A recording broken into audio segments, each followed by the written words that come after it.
Hey guys, welcome back to the Patti Martin Real Estate Group YouTube channel. We're joined with Jennifer and Patti and our guest, David Aslan. How you doing? Very good. Thank you so much for having me, guys. You're very welcome. David, you are a professional home inspector. You've been doing it for quite a little while. Why don't you tell us how you got into home inspecting, what got you into it, how long you've been doing it for?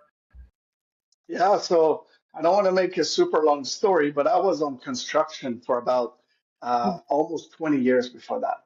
And a lot of it was on high rises. And high rises, the whole thing about it is that it's speed. It's got to go fast. So we were the framers, we had to go fast, the drywall had to go fast, the taper had to go fast, and everybody's getting paid by the square footage, not by the hours. So the faster you go, the more money you make. So the Wow. quality was just terrible all the time. And so, and I was just so tired of this. Every day was the same day. The money was not overly great. And then so at one point, I had an opportunity to go and work up north, do a camp job, still doing some framing. It was a union job and it was paid very well. And then so while I was there, I took the home inspection course online. When I came back in town, I finished it all off. I got licensed, and then I was like, yeah, I can be a home inspector. But then I realized that running a business is not just about, getting your license. You have to do marketing and all that. So then I got stuck back on construction for 2 years. And then when I came out of there, I had some savings, and then I just went for it. I started. I wrapped up a van, and I just went for it. I burned the bridges. I got rid of all my tools, and there was no way in hell I was going back on construction. And then I met one person, and and just like you guys, I met you guys along the way, and you kept supporting us, and then one led to another, and now we're the highest rated home inspection company in the entire country right now. We almost have 3,000 five-star reviews. We've worked with over 5,000 real estate agents. We've done well over 10,000 home inspections, and Wow. and Thank you for and joining us today. I mean, my yeah, no, goodness, you I'm are always you grateful are for the opportunity. absolutely a wealth of knowledge. And why don't we get right into it, you guys? Well, just So before we do, I just want to say that there are many times when one of the team comes to me, Patti, this happened in a home inspection. And the first call I make is to David to find out if it's legitimate or how we can fix it. And I want to tell you, the thing that touched my heart the very most was one time we had a problem with an outdoor post, and David said, "Oh, well, I'll just go fix it. If I can take it and put it on YouTube, I'll just fix it for them and I'll show people how I do it." And my clients were like, "What?" Okay. And that's exactly what you did. And that's why we support you, because you're very earnest. You give us great information. So thank you. well, thank you for your support. Right on. I'll ask the very first question that we have for you, David. It's a simple one, it's a broad one, but in your perspective, what is the true value of a home inspection? Yeah, so I mean, properties are expensive, and most people they tend to buy to the maximum extent of the money they can borrow. Very often once they've paid for everything and they don't have a whole lot of money left over. So we want to make sure that when someone buys something, that they know 100% about everything about this property. So if it will cost them some money down the road, we want to make sure that they know about it. So really, it's just to make sure that people don't get in financial crisis by moving somewhere, not realizing that now they will have this expense and this other things and that, and just end up being, homeowners, but broke and not being able to enjoy life and all that. So that's basically what we offer. We're really in the peace of mind business. We want people to know exactly what they're buying, and that's our Yes, goal and mission. right. David, we have just been doing a few home inspections and some pretty basic things have come up. So we wanted to share with our own client base what they can do to regularly maintain their house in the event that they ever go to sell, so that these common but preventable things don't pop up. So what would be three very basic things you're going to do with your house to make sure that if you ever sold, you're not going to have something to come back to cause you trouble? Absolutely. Like right now, the weather's getting a little bit nicer out there. It's time to do these things. Like in the winter, it's wet. It just doesn't. Right now, summer is a great time to go around your house and look at all your sealants around the windows, sealants around the posts, sealants around the doors, sealants everywhere. Sealants are amazing. They prevent water from getting in things, but they just don't last forever. And it's really just a matter of getting an alpha knife, going to cut it off and reapply it. And it's not difficult. There's a million videos on how to do this on YouTube. And then also after that, you want to add some paint wherever paint is missing. Wood doesn't do very well in the in the wet, but you got, and stucco is not always the best material out there. But if it's well painted, it'll be fine. It's got a water protection on it. So taking care of already the basic, the caulking, the painting, and if you do find a little area that got a little weak this winter, got a little wetter than usual, and it's got some deterioration to it, it's time to replace it. But the problem and really the challenge out there is people are busy. They just don't have time to do it. It's not that they don't want to do it. Often they don't know they have to do it, and if they don't want to do it, they often don't know who to call. And who does caulking out there? It's handyman. Yeah. And the handyman's the good ones are so busy, and the not so Yeah. good ones are just so disappointing, right? So Yeah. it's good to I find that a lot of real estate agents, such as yourself, you often have a nice list of people that your clients can reach out to you and ask you for recommendations on trades. Knowing a great handyman is like the best thing ever for any homeowners out there. Handymans that's good, they're not super good at anything, but they can do a lot of stuff. And then so they're normally, they can do a lot of different stuff at the same time, and people end up saving money like that. Having an annual maintenance inspection is very affordable. Mhm. We sell that for about $30 a month. And then once a year, you get a guy that will go in your attic. Because whenever we find mold in the attic, it didn't start yesterday. It started years ago, No. and it started this big, and now it's all over the place, right? So an annual maintenance inspections makes it easy to catch things early before they become expensive repairs. So you get a professional getting on your roof, checking all your skylights, all your sealants, and giving you a full list of what's important to work on now. And then we can connect them with the people like handymans or so on. That's What great. a great tip. I mean, doing any kind of preventative maintenance is really what we would encourage our sellers to do. When we know that our sellers will be having a home inspection, we always encourage them to kind of clear out underneath the sink, clear out any accesses so that you have access to the electrical panel, to the attic, to any of the plumbing, so that you can kind of really take a good look. Is there anything else you would really recommend? Hey, sellers, you're about to have an inspection. What do you want to see them do? Yeah, absolutely. Just like you mentioned, if there's no access to something, for us to tell you the truth, I do, push the whole team to go a little above and beyond and move things and get the job done. But there's a lot of Uh-huh. in the home inspection standard of practice, it says that you should not be moving anything. Because if you break it, then you'll be on the hook. And Yeah. so very often what a Sure. home inspector will do is they'll put a limitation in the report. They'll say Mm, roof too dangerous to walk on, did not inspect, did not get in the attic, too dangerous to go through the ceiling. Did not go in the crawl space. It felt too tight. Did not do this. So every time there's limitations in the report, like under the sink, unable to inspect, full of items. Did not test the dishwasher, full of stuff in there. Same thing with the oven, right? And then every time a client goes through a limitation, he goes, now they start thinking, is it full right, of rats in there? Is there right. something leaking? And then their head starts going like crazy like this, right?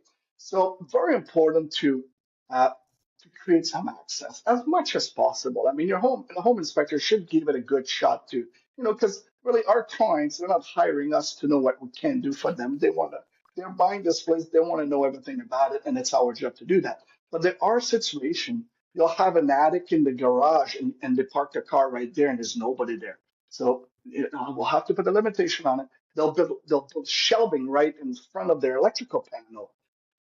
I've taken shelving apart to get to it, but sometimes you just can't do it. And then now they're like, wow, do we have aluminum wiring in there? Are there a burn mark? Is this dangerous for fire? Did they do it on purpose? And then like the paranoia just jumps Yeah. in. And so, Yeah. you know, anytime possible to give as much access.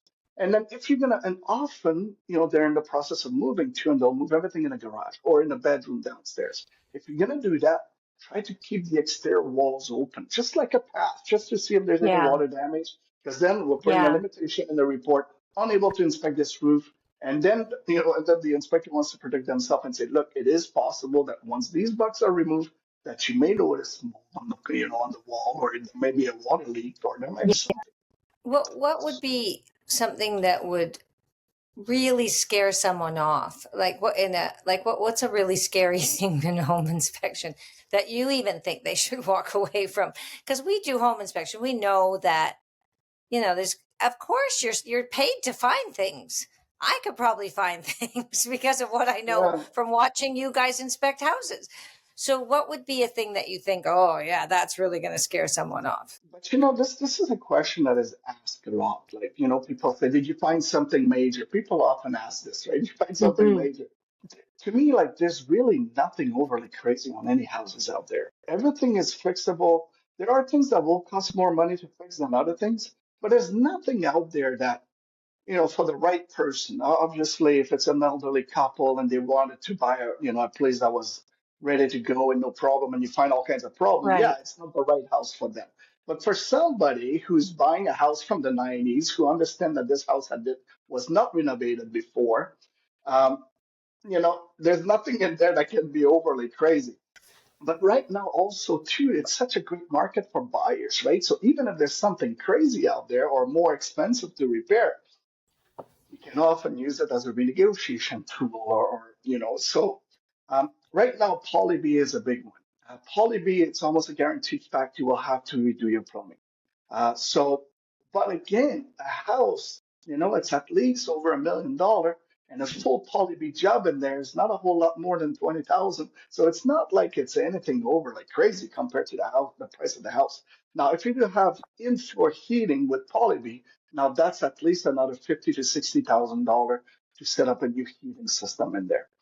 But in terms of stuff that people walk out of, it's normally things that scares them, like mold, pest activity, things like this. David, do you find that there's any deal breakers that like don't necessarily show up on a home inspection that people should be aware of?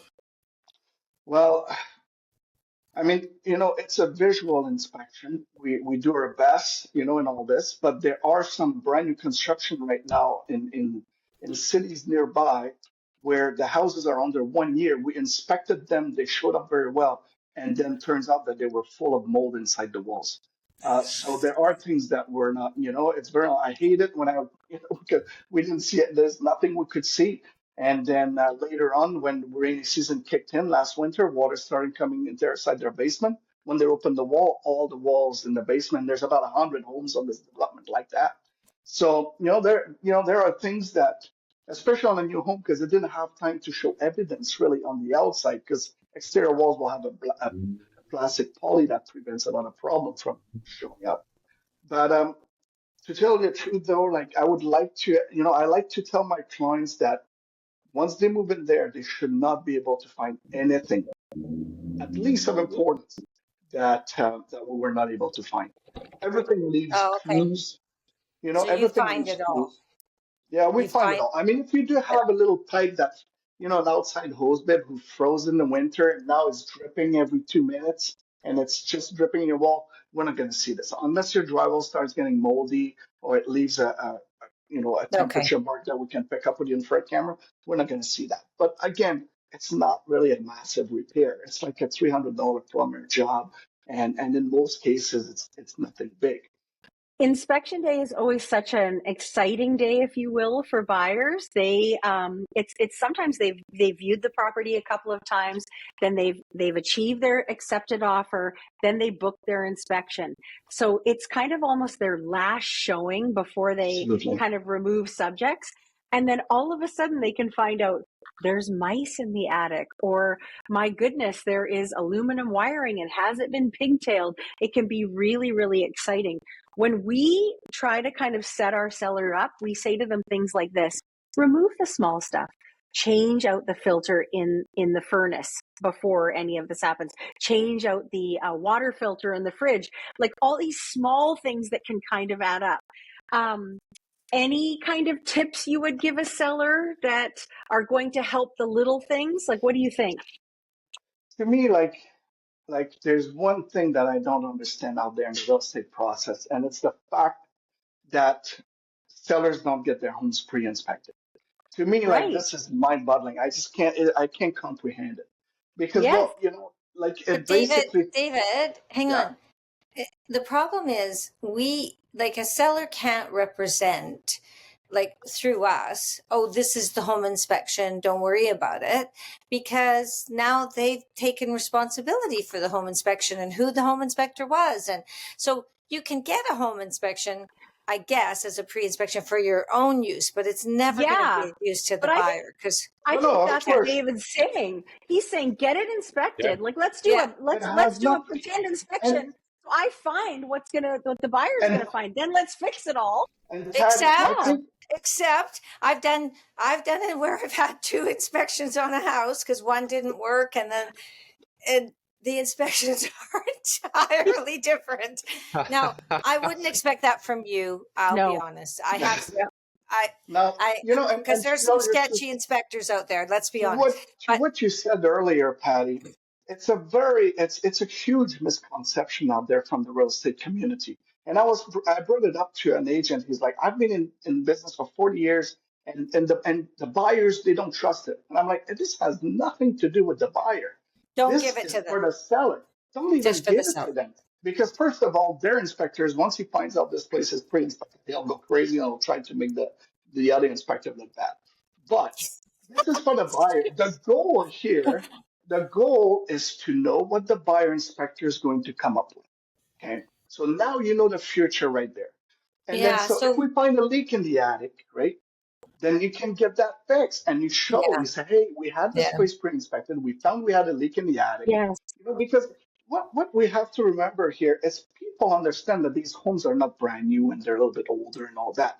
But most people are okay with an old roof if it's not leaking. Same thing, they're okay with old copper plumbing if it's not leaking. If I check and I say, hey, you got old copper plumbing here, but I found two leaks, boom, they're done. Like this is gonna be a massive shock to them. Hey, you have an old roof, I found a leak in the corner, there's mold there as well. Boom. Yes. So these things now, if I find these two leaks for the seller, he gets Mr. Plumber in there, costs absolutely zero, nothing to get this fixed. And then he Yeah. can look around for some others. And when the buy inspector goes there, he goes, yes, you do have some old coppers, but I didn't find any leaks. Okay. Now they right, know they can take 3, 4, 5, 6, 8 years to get right. this done. Now, So it's if it's kind of, leaking, they're like, shoot, I got to get this done. As soon as I get in here, I don't have the money. I'm out of here. Right. yeah. And so the It's benefits are kind of massive. what the buyer, it's kind of what the buyer knows about doesn't scare them. So it's the same when we provide minutes for stratas.